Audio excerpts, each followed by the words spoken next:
Hai hai, halo halo, kembali lagi di channel aku di Arohma Sukma PMD. Apa kabar nih hari ini?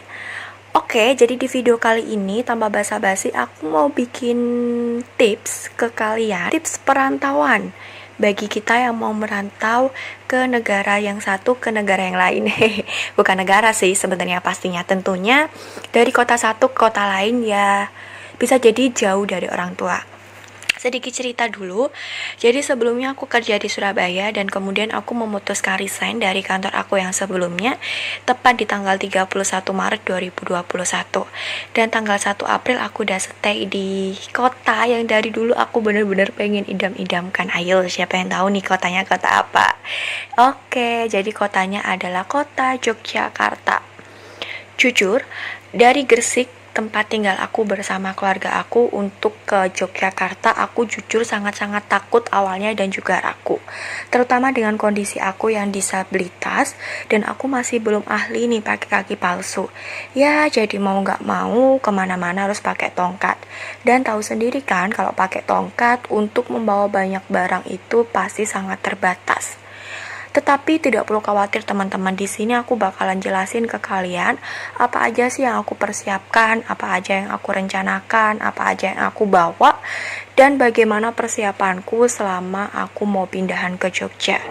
Jadi tonton sampai akhir karena nanti akan ada tips-tips buat kalian juga yang mungkin mau pindahan keluar kota atau stay terlalu lama di negara orang. Negara lagi, ding. Di kota orang maksudnya. Oke, jadi tips yang pertama, aku selalu ngelis dulu nih apa yang aku butuhkan. Contoh, karena aku dari Surabaya ke Jogja, jadi aku pertama-tama list beberapa baju-baju yang aku utamain. Karena aku rencana di Jogja adalah kerja, jadi baju-baju kantor yang aku persiapkan adalah seperti kemeja, kemudian batik, rok, dan juga aku juga mempersiapkan beberapa barang-barang yang aku rasa itu bisa dibuat untuk keseharian. Kemudian aku juga tidak lupa menyiapkan seperti kerudung-kerudung, kemudian spray tentunya, dan juga untuk yang kecil-kecil seperti mungkin untuk menemani aku pada saat istirahat, yaitu seperti boneka. Karena jujur aku orangnya nggak bisa tidur kalau tanpa boneka sih sebenarnya. Dan kemudian aku juga nggak lupa membawa sedikit barang-barang yang mungkin banyak orang sekali itu sangat riskan atau mungkin sangat terlupakan, yaitu seperti kebutuhan untuk almari kecil. Dan karena jujur aku alhamdulillah pada saat stay di Surabaya aku sudah mencicil atau membeli barang-barang seperti lemari portable gitu. Jadi itu sangat bermanfaat sekali karena memang ya kita nggak semuanya bisa mendapatkan fasilitas seperti apa yang kita dapatkan nanti pada saat di tempat tinggal kita yang sebelumnya. Dan kemudian aku juga selalu membawa perlengkapan ya seperti foto-foto yang mungkin bisa mengingatkan aku selalu dengan keluarga, kemudian untuk beberapa piring, sendok, dan juga ya barang-barang kecil lainnya. Itu yang pertama. Jadi jangan lupa kita list dulu nih apa aja sih yang harus kita butuhkan. Tetapi kembali lagi kepada kita nih, kalau misal emang kita niatnya ini kerja, jadi ya kita persiapkan pertama kali konteksnya adalah kerja. Untuk urusan senang-senang nanti kita tinggalkan di akhir-akhir atau kita list di bagian akhir ya. Dan kemudian yang kedua, tips selanjutnya adalah kita harus cari referensi untuk tempat tinggal. Jangan sampai dong kita mau pindahan, ternyata kita nggak tahu nih pindahannya kemana. Dan aku alhamdulillahnya sekali pada saat aku sebelum pindahan ke Jogja aku sudah review dan sudah survei beberapa kosan. Dan karena aku jauh dan gak mungkin aku langsung survei ke kosannya atau ke tempat itu karena masih pun musim pandemik ya pada saat bulan-bulan ini. Jadi aku cari kos-kosan ini di Mami Kos. Dan kemudian aku kebetulan dapat review kontrakan gitu, semacam kos-kosan yang kayak rumah sih sebenarnya. Jadi dia itu fasilitasnya satu rumah, terdapat 3 kamar tidur, 2 kamar mandi, ruang tamu, dapur, ruang jemur, dan udah lengkap dengan perabotannya. Dan tentunya harganya pun sangat murah teman-teman. Bagi aku ini murah banget ya karena cuma 400.000 gitu loh. 400.000 ya dengan fasilitas yang betul-betul sudah super lengkap. Ini membuat aku bener-bener nggak banyak bawa barang maksudnya. Karena kenapa? Jujur ya, kita kan mau pindahan nih jauh-jauh dari Gresik, pinggiran kota Surabaya, harus ke Jogja, dan itu membutuhkan waktu sekitar ya 8 jaman lah kalau misal kita bawa motor sendiri atau kendaraan pribadi, kalau nggak lewat tol nih ya. Kalau 5 tol bisa lah ya 5 sampai 6 jaman tergantung si drivernya nih. Dan tentunya kenapa aku cari yang sudah lengkap isi perabotannya, yaitu biar aku nggak banyak bawa barang bawaan kayak gitu. Nanti aku tinggal nyesuaiin aja nih, semisal di kosan aku ini nggak disediakan kayak kipas angin, jadi aku tinggal bawa kipas angin dari rumah. Kemudian semisal aku nggak dipersiapkan untuk galon air minum, ya udah aku bawa aja dari rumah gitu selagi memang ada. Nah, kemudian tips yang kedua, kalau semisal kalian nih cari kontrakan, kalian harus bener-bener baca review-reviewnya dulu nih. Tanya dulu ke bu kosnya gitu kan, fasilitasnya apa aja. Jadi pada saat kalian bener-bener udah mau pindahan, kalian nggak kayak ada sesuatu hal yang kurang yang belum dipersiapkan kayak gitu sih. Kemudian tips yang ketiga adalah kalian harus juga cari relasi buat teman-teman yang ada di sekitaran situ. Kenapa ya? Karena nggak mungkin kan gitu kalian akan stay di kota orang dengan sangat lama tetapi kalian nggak kenal nih daerah situ. Jadi kalian minimal harus cari teman cadangan yang mungkin bisa kalian percaya, atau syukur-syukur nih kalau kalian udah punya teman, jadi bisa saling bekerja sama atau dijadiin partner buat kalian mengenal di kota itu nanti. Dan kemudian tips aku yang keempat buat kalian yang mau pindahan, inget harus pinter-pinter cari transportasi nih. Karena kenapa? Mungkin kalau kalian pindahan itu pasti banyak banget barang bawaan yang harus kalian bawa. Dan tentunya nggak mungkin dong kita itu naik transportasi umum, apalagi dengan kondisi aku yang kayak disabilitas ini. Jadi kayak ya nggak mungkin gitu loh banyak bawa barangan. Nah, akhirnya kemarin pada saat aku pindahan ke sini, ini pengalaman pribadi aku ya. Aku kemarin sewa mobil karena ya memang aku masih belum punya mobil sih. Doain aja ya teman-teman, semoga bisa beli mobil. Amin. Jadi karena aku masih belum punya mobil, dan kemudian aku memutuskan rental mobil, dan kemudian aku cari teman aku, dan alhamdulillahnya ada teman aku yang bisa nyupirin. Ya walaupun itu dia cuma bisa nyupirin, kemudian langsung tolak ke Surabaya sih karena dia ada faktor kerja. Dan kemudian karena memang aku fokusnya adalah teman aku juga kerja, dan aku juga harus sampai di Jogja itu tanggal 31-nya ya, karena offering letter ke kantor aku itu tanggal 31 sih waktu itu. Jadi aku memutuskan buat sewa mobil, dan waktu itu aku sewa mobilnya adalah bukan setengah hari sih, 1 hari ya, 1 harian gitu ya. Kalau di sana sih relatif kan murah gitu, cuman kita harus mempertimbangkan yaitu seperti uang bensin, kemudian uang tol juga.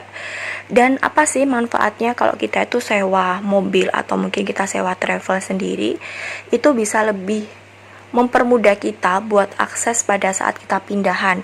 Syukur-syukur nih kalau semisal emang yang punya sewaan ini adalah teman kita sendiri, atau mungkin yang mau nyupir adalah teman kita sendiri.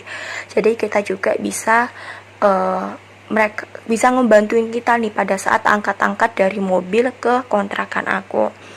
Dan itu kemarin aku dari Gresik ke Jogja ditemenin sama 2 adik aku. Nah oke, next.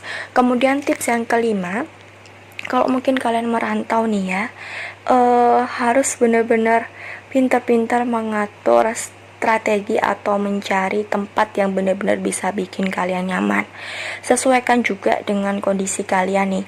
Mungkin kalau kalian seperti aku nih, orangnya suka bebas, kemudian orangnya suka dikunjungi dengan teman-teman lainnya, ya jangan cari tempat tinggal yang sekiranya punya aturan yang sangat super ketat. Contohnya harus ada tamu jam segini.